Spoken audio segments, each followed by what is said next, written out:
بسم الله الرحمن الرحيم إنا أعطيناك الكوثر فصل لربك وانحر إنا شانئك هو الأبتر اللهم صل على محمد وآل محمد. Okay. Welcome.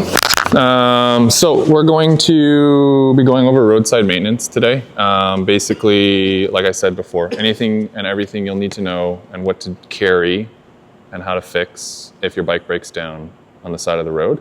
Other stuff we'll go through some small bike maintenance and just, what you'll need to do after the ride just to keep the bike going. Do you know how long the trip is, like in terms of lengthwise? 6 days. 6 days? Okay. 600. Yeah, 6 days. No access to bike shops or very little access, right? So it'll be sort of like everything will kind of have to be done by you, which is fine. It can be taught in, 30 minutes, not too crazy. Show of hands, how many people have changed a flat on the side of the road? Okay. How many people are confident to change a flat at home? Okay. Well, we'll get you all confident to do it on the side of the road today. So we'll start with the flat for today. How many people plan on running tubeless on the trip? None? I would probably suggest not, just because flying with tubeless is a bit of a pain. High pressures from when the bike's in the cargo hold of the plane and tubeless doesn't mix well together. So you'll tend to find that you'll lose most of your pressure. Sometimes what can happen is the tire will unseat itself. Basically what that means is the tire has a bead and the rim has a hook and it hooks in like this, and that's what creates the hold when it's under pressure. And if it loses pressure and it becomes unhooked, that will come apart. And then it's very difficult with tubeless to get that back up and hooked without a lot of pressure. So if you have like a little hand pump, you're definitely not going to be able to seed that tire. You can do like a CO2 cartridge with a big rush of air to get that up there, but it's almost impossible to do it with a hand pump. So a tube is best because the tube will just expand and then it'll get it hooked up, no problem. Can you fly with CO2? No, they'll take them. You can fly, you can sneakily carry them in your bike box. They may look for them, they may find them, and they'll throw them out if they find them. You cannot bring them through security, they will take them away. I have flown and gotten away with it, but then I have had times where they've taken them. So, like a little CO2 canister, yeah. So what I'll start with, I'll show you what's in my saddlebag, just to sort of give you an idea of what to carry when you're riding. How many people have a saddle pack under their bike? Okay, mostly everybody, all right. I would suggest getting something like this if you don't, or similarly, it's all supported, right? So you guys aren't carrying your luggage on your bike. It's all somebody's driving it with you, okay. Right. So you'll need something at least for the side of the road. So first thing, obviously a tire lever, right? You need to be able to take the tire off at least halfway to get a new tube in, and then possibly put it back on depending on how hard it is, but we'll work on not having to do that. Next thing, a multi-tool of some sort. How many people have disc brake bikes that are going to bring it on the trip? I would say 70%. 70%? Okay. So with disc brake bikes, most of them will have what's called a through axle, which is slightly different than a quick release. It doesn't have a handle. It requires an Allen key to go inside to take the wheel off. So that's where the multi-tool comes in handy, as well as, bolts become loose. A very common thing as well is cleat bolts. A lot of people tend to forget that. Sometimes over a course of a ride, they will come loose, or if you haven't checked them in a while, they'll be loose. And so the last thing you want is, to lose a bolt halfway through the ride and you're kind of stuck in your cleat because the cleat's moving. So before the trip, check your cleat bolts, make sure they're tight. That's something I would urge. And then possibly another thing we'll do as well is we'll urge you to bring just a spare cleat bolt with you, put it in the saddle pack. If you lose one, at least you have one to put in there, because they are all specific in terms of their sizing, depending on the type of cleat that you have. For tubeless, if you are, again, I wouldn't suggest it, but if you have no choice, a tire plug kit, which is just a little, it's very similar to cars, right? So you have like a little vulcanized bit of rubber there, and then this little device tool will push this in through the tire. If there's a big hole that's the sealant inside can't seal, this would be pushed inside, and then you pull it out, it leaves this behind like a car tire, and then that will seal a bigger hole.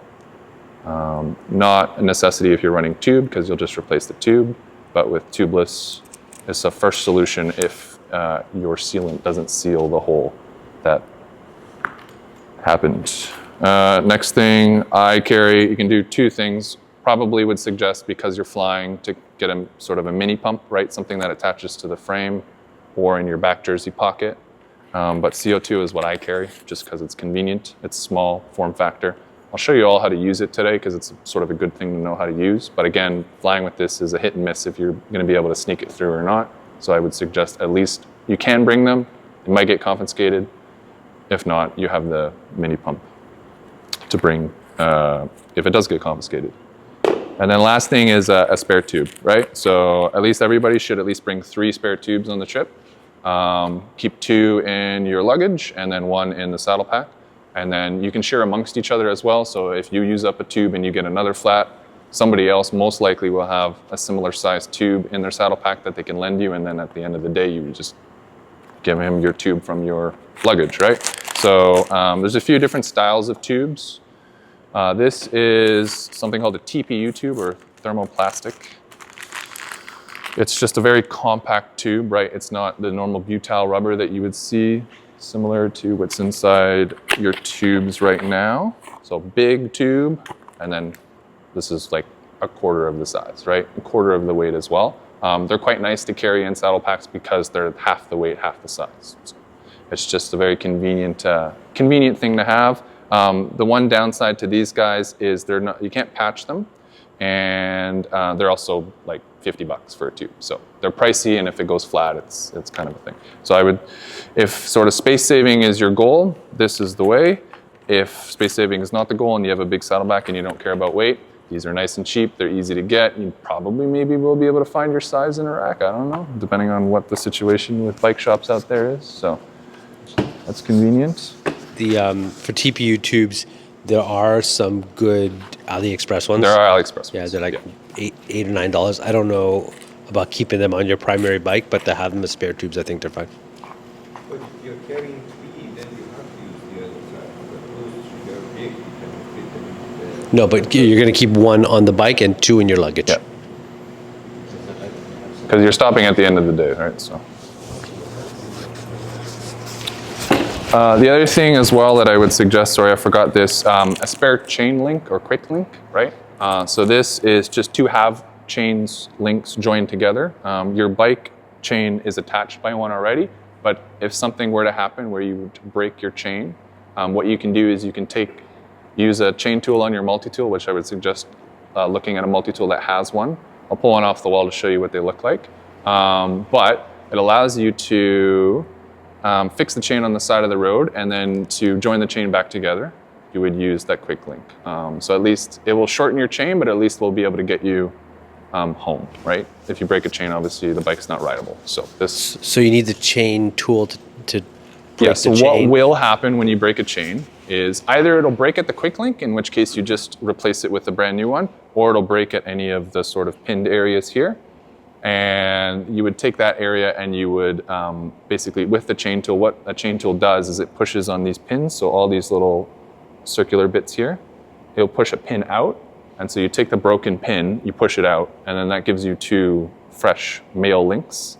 Probably should show you with a chain. I'll pull this chain apart just to show you really quickly. And we'll show you how to take it apart as well. So your chain has a quick link. In this case, it's right here. So what I would suggest we'll do is we shift all the way to the lowest gear, or the hardest gear, right? And then we bring the quick link all the way down here. So I'll spin the crank backwards until we see where our quick link is. Different chains have different style quick links, so one may look different than the other, but they all share similar characteristics, where they're 2 halves joined together. I don't know where this one is. There it is. Do you carry a quick link and a spare link? Is that... No, you carry the quick link and acts as the spare link, right? Oh, I see. Different derailleurs will function differently on how you can create slack in the chain, because right now this is under tension, so it'd be very difficult for me to manipulate the chain with my hands because there's a lot of tension under the chain. With the SRAM derailleurs, this one specifically, they have a cage lock design, so that creates a lot of slack. It's easy to manipulate the chain. The other way of doing it as well is you can just, I'm gonna sneak around here, you can just take the chain off the ring and just carefully put it on the inside. Even if you have 2x, that still works as well. So just, that'll create that slack. So another sort of neat thing is it's very a lot better to take your chain off when you travel with the bike because it won't damage anything inside. Like the number one thing I see is chains kind of slapping around inside the bike box and hitting the chainstay and then causing a lot of scratches. What I tend to do is take the derailleur off and take the chain off for travel, and that saves those critical components from getting banged around in the bike box. Not a necessity. We don't ship bikes like that. We ship them complete, but if you want to you're worried about traveling with the bike, it's very easy to take the chain off. I'll show you how to route it through the bike as well. Super simple, and then the derailleur comes off similarly, unless you have mechanical, and in that case, I would suggest not doing that because there's a cable attached. If you have electronic gears, either there's a little wire, or in this case, this is wireless. It'll just come right off. Put this back on. Use the cage lock. Okay, so here's my quick link. I lost it. Nope, it's down here. Okay, so there's the quick link. Some multi-tools that you'll have, or saddle pack tools, will have Masterlink pliers in them, which is something like this, but it's just a much smaller version of it. So Wolftooth makes some that are quite nice. There's some other brands like Crank Brothers. They make a set with these in them. They're very useful for quick link. So with the quick link, all you have to do is we're just pinching between the chain here, and then this is just going to break apart like that, and then it just comes apart. And so that's what a quick link is. It's just two halves joined together, and then you can use the Masterlink pliers or the quick link pliers, whatever you want to call them, to break the chain apart. And now this chain is disassembled. We can route it out of the bike.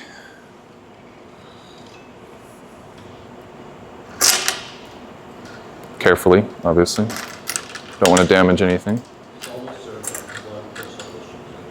Yeah. So basically what will happen if you break a chain is your chain will look like what I just did. It will sort of be dangling with two pieces not joined together. Each chain has a male and a female link. So this is a male link, as you can see. It has a closed end loop. A female link, I'd have to break this chain to show you, but will be the opposite. It will be sort of almost like a C that'll join the male link together. A quick link requires two male links to join together. So if you break a chain and you see one male link, one female link, what you want to do is go to the next male link with your chain tool and push the pin out to create two male links, right? So we have two male links, and that allows us to join with the quick link. So that fits in like that. The other side fits in similarly, and then it goes together. If you break a chain, most of the time it will break at a female link. And so there'll be sort of, you can all see here, right? That the male link will look like this, and the female link will have the male link in it like this, right? So it'll all be, so male link's in the female link right now, see that? So if this breaks, it will not have the male link in there anymore, it'll just be the exposed female link. We want to take that off, go to the next link, which looks like a male link there, right? Will be one link shorter. over. Yeah, it'll be one link shorter. Most of the time that should be okay, but sometimes that may, if you have too short of a chain, what can happen is the derailleur itself will be too tight, right? As you get into the easiest gear here. So you want to pay attention to that. So slowly shift into that gear and make sure it's not going to pull the cage forward. I'll show you, I put back the chain, I'll put the chain back on, I'll show you how the derailleur works as it shifts through the gears, but basically to keep the chain tight throughout the whole gear shift, it has a spring inside of it, and this cage physically moves up and down to create that tension, right? So as you get into the biggest cog, it puts the most amount of tension on the chain, and then that obviously pushes the cage as far forward as it goes. If the chain is too short, it will push the cage too far, could cause catastrophic failure, i.e. ripping the derailleur off, that sort of thing. So if you do shorten your chain, slowly shift into the easiest gear, so your biggest cog, and just double check that it's not fully extended all the way. If it's got some extension or most of the way there, that's fine, that's how it was designed to be. But some chains, depending on the derailleur and gear combo, have been cut pretty much as tight as they can go. And so if you take a link out, obviously it shortens that, and then this will get pulled. So worst case scenario, you just can't use your easiest cog, but at least you can get home, right? Okay, so we have our broken chain. For let's say it broke at a female link. We want to use our chain tool. I'll grab one off the wall to show you. On our multi-tool, if we have one anymore. No. Okay. Oh, yeah, we do. I would suggest something like this from Crank Brothers. This has pretty much every tool that you'll need for roadside repair. All the Allen keys, spoke tools, and chain tool. Masterlink pliers, you'll have to look at something different, like at the wolf tooth or something like that. But if you do break a chain, you won't need Masterlink pliers to put it back together, only to take the chain apart. But if it's broken, it's already apart, right? So you don't necessarily need the Masterlink pliers, but they're just a nice thing to have. So maybe even you can carry something like, yeah, because you don't need Masterlink pliers to put the quick link back together. I'll show you how to do that with just your hands, but you do need them for removal. So it would be a good thing to have. Maybe somebody has a set in the hotel, just in case you want to take apart your chain for travel or anything like that, right? Okay. Remember how this comes up.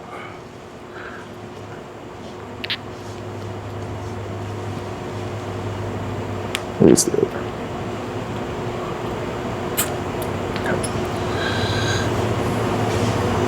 Okay. Each multi-tool is different, but this would be the chain tool that would come on the Crank Brothers.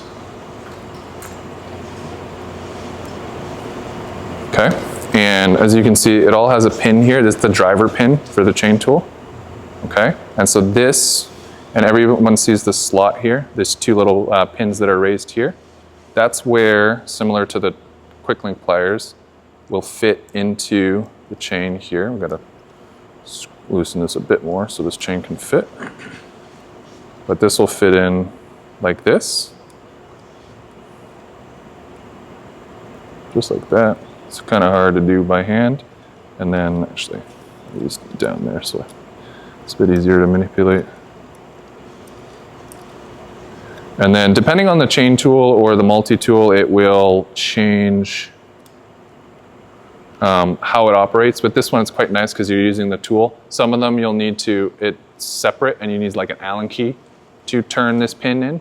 But basically the whole goal there is we're gonna be pushing that pin out there, right? So if I were to tighten this, basically what would happen, it was to drive that pin right out and then that would break the chain apart there. So if you do find yourself with the broken chain and it's at that female link that you need to take out, you would go to the next male link over, so basically one over, and then you would drive that pin out, and then that would create two male links so that you could join it together with your quick link that you have in your saddle pack. And then so you'll have two quick links on the bike, but at least that'll get you home. And like I said, when you have it all back together, just make sure that you can shift into that easiest cog. If it starts getting too tight, don't shift into that cog and just be aware not to shift into that cog. Okay? You can't add links to a chain, unfortunately. That's not really possible. Some people may tell you that it is, but what they're referring to is something called half pinning, which is a very sketchy way of adding links to a chain. In a bind it works, but it's not recommended to do it as a long-term solution. So I wouldn't, yeah. It will break, basically, again, because basically a half pinning is pushing one of these pins halfway out and then kind of bending the chain out and then rejoining it with other links by pushing the same pin back in. But these are very weak steel pins, so once you push it out, it's weakened, and so pushing it back in, it will just snap in that area. From whatever, you stand out of the saddle, going up a climb, boom, snaps. So basically what we're doing is replacing the broken link with a quick link, Correct. which is a temporary fix. Temporary fix. Normal world, I want to replace my whole chain. Correct, yes. Temporary fix you can probably get, cool thing is, you can make a whole chain out of quick links and it'll work fine. There's one. It's been done, right? But the problem is shortening the chain, right? You're losing a link and it's not the correct size anymore, so you might run into problems, i.e. with shifting into the easiest cog, where it becomes an issue. Okay, so putting a chain back on, pretty simple. You won't really run into this if you have a broken chain because you won't have to take the chain off to redo the quick link. You would just do the same process, but it's already on the bike.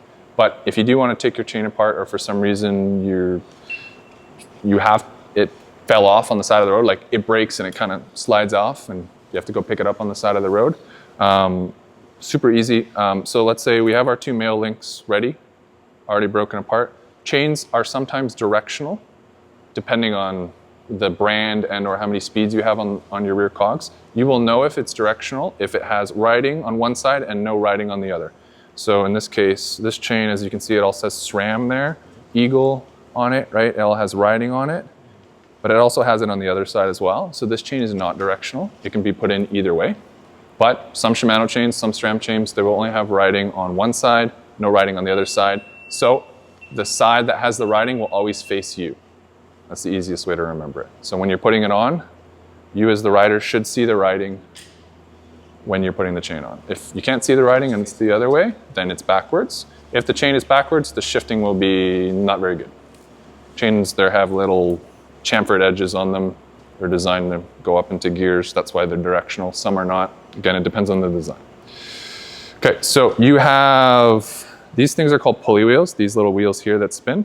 There's 2 pulley wheels. There's your guide pulley wheel, which is this top one here, and this tension pulley wheel. We're going to start at the tension pulley wheel, and we're going to go on the top of the tension pulley wheel, putting the chain on. So we're going to slide it in. It's probably easier if I bring it down. So it's going to slide in this way, and then it's going to go all the way around. And this is the same for every derailleur, but it will look different because different derailleurs have different designs. Each derailleur always has a guide and a tension pulley. So the process stays the same. It's just the way that you route it might be different because some are bigger than others, so it might change the angle that it goes in. Not a huge issue.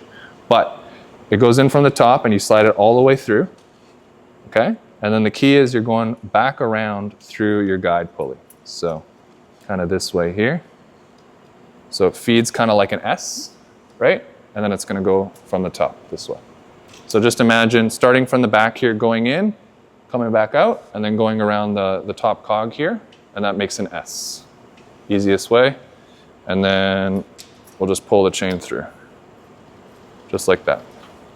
If you have a derailleur, obviously make sure it goes through the derailleur cage on the front. If you don't, no biggie, just put it on the cog or the chain ring. And then we'll go there. Now, we want to create slack because it'll be very difficult to join the chain if there's no slack, because I'm basically fighting against the derailleur to tension to try and get the chain on. So again, what I'll do is I'll just put it on the inside of the frame, and that'll create all the slack that I need to work on the chain from there. And then I'll grab my quick link. Quick links are directional. They will have an arrow on them. The arrow is the direction of the chain as you pedal. So if we're joining it from the bottom, as we pedal, the chain is going this way, right? So it's going this way, back up, and that way as we pedal. So it all has a arrow on it. You can see the little arrow there. See the arrow? See the arrow? So the arrow, we want it to point backwards towards the derailleur because that's the direction of the chain. So take that, it's pointing backwards. And then obviously we put this on the other side, on the inside here, right? And then that, take this off the cog. So with the quick link here, there's a, you might all want to stand up and come in close just to see because it's difficult to explain what it's going to do. There's a big open side here and then a smaller closed side here. So everybody can see the big circle here and then the smaller circle here. So with this part of the quick link, which is the joining pin, we want those to meet in. So basically you want to get it into the big hole here. And then as you can see, what it wants to do is wants to go into that smaller hole, which is the locking hole, right? But it can't physically go in there by hand. So what we're gonna do, once we have joined it in, so we get it into the bigger hole here, and then we kind of pull it by hand a little bit to start it, to get into that hole. And then what I'll do is I'll put it onto the cog, and I will cycle it through to the top here. So it'll just skip and jump a little bit because it's not fully seated, but it's there now. And all you really have to do, if this bike had pedals, what I would suggest is take the bike put it on the ground, and then hold the rear brake, and then stomp on the pedal. In this case, what I'm going to do is I'm just going to push on the crank. By pushing on the crank, that pulls the chain this way, and then that will lock it into place. You'll hear a distinctive click as it locks into place. Some are tighter than others, so if you have a Shimano 11 or 12 speed, it will be very, very tight to install first time. So that's what I would suggest, having the bike on the ground, holding the rear brake, and then just kind of stomping on the pedal. Get a lot more force that way. With the SRAM ones, they're a little less tight, so I can just do it by hand by just holding the rear wheel and then pushing on the crank. And that acts as counter pressure, and that locks it into place. Okay? Any questions? The quick link, is it specific to the chain? So you have to buy a Shimano quick link Yes, for that's Shimano? something to make note of is depending on the brand and the amount of speeds or amount of gears that you have in the back, that will require a specific quick link. So if you have Shimano 11, you need a Shimano 11 speed quick link. If you have SRAM 12 speed, you need a SRAM 12 speed quick link, so on and so forth. SRAM and Shimano share quick links from 8 to 11 actually. You can use an 11 speed. But if any of you have 12 speed on your bike, you will need the specific 12 speed quick link for that bike. They're not too expensive. They're like $8 a piece. Buy a couple. Chances are you'll never use them, but knock on wood, right? But you will be very thankful you have it in the case that you need it.